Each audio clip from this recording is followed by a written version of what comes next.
சாமியே இல்லன்னு புத்தர் சொல்லியிருக்காரு, அவரை போய் சாமின்னு சொல்ற?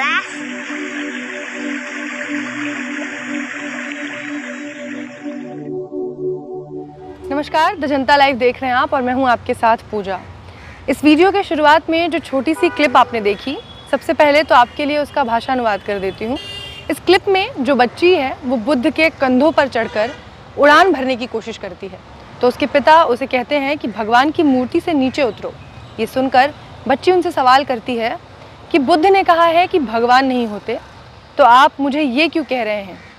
ये सवाल सुनकर पिता मौन हो जाता है, उसके पास इसका कोई जवाब नहीं होता। बच्ची का ये छोटा सा सवाल अपने आप में इतना अहम है जिसका जवाब आज शायद किसी के पास भी नहीं है। बुद्ध धम्म को मानने वाले लोग भी इस भ्रम में बैठे हुए हैं कि भगवान बुद्ध उनके दुखों को दूर करेंगे, उनका उन पर आशीष बना रहेगा, आशीर्वाद बना रहेगा, और इसी सब में पढ़कर लोग प्रतिमाओं को पूजने लग जाते हैं। जबकि भगवान बुद्ध ने खुद ये बात कही थी कि कोई भी चीज़ आप इसलिए मत मानिए क्योंकि वो एक लंबे अरसे से चली आ रही है। किसी भी चीज़ पर सिर्फ इसलिए आंख बंद करके भरोसा मत करो क्योंकि वो किसी धर्म ग्रंथ में लिखा है।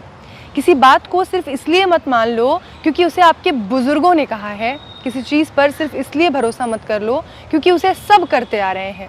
यहाँ तक कि किसी बात को इसलिए भी मत मान लो कि मैं स्वयं उसे कह रहा हूँ।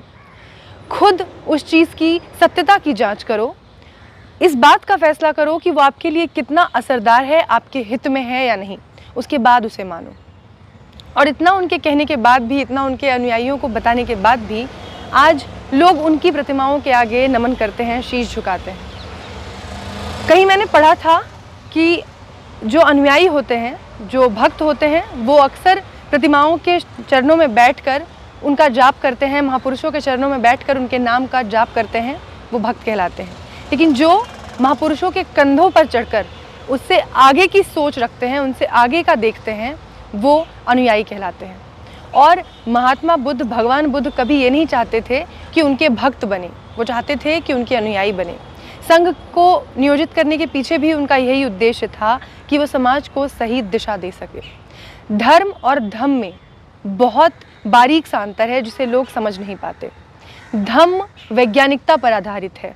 बुद्ध और बौद्ध का धम्म जो है वो वैज्ञानिकता की बात करता है, तर्क शक्ति पैदा करने की बात करता है, ना कि धर्म की तरह पाखंड और अंधविश्वास और कर्म कांड से लोगों को जोड़ता है।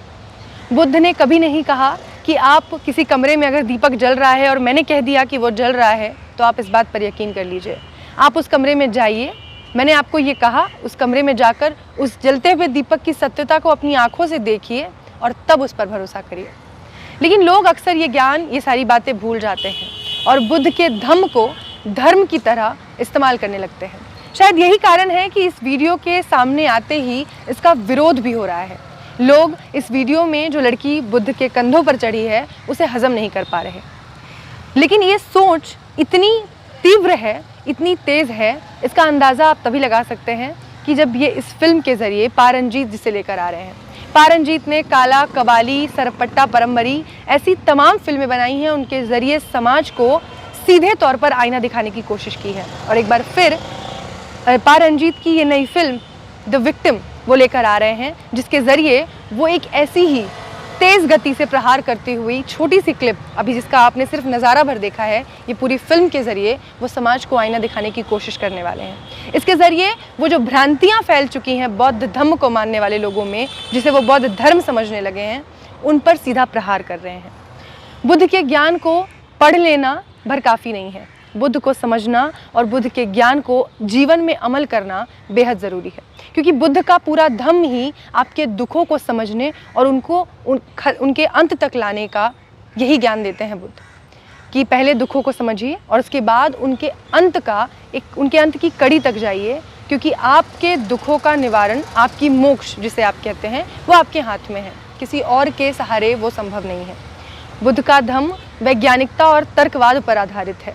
उसमें पाखंड के लिए और इस तरह की मूर्ति पूजा के लिए कोई जगह ही नहीं है। सबको इंतज़ार है पारंजीत के द विक्टिम सीज़न का, जिसमें वो इस तरीके से कुछ अलग अलग कहानियाँ लेकर आ रहे हैं और जिसके ज़रिए वो समाज को एक बार फिर मार्गदर्शन दे सकते हैं। ऐसी तमाम वीडियोस के लिए देखते रहिए द जनता लाइव। धन्यवाद।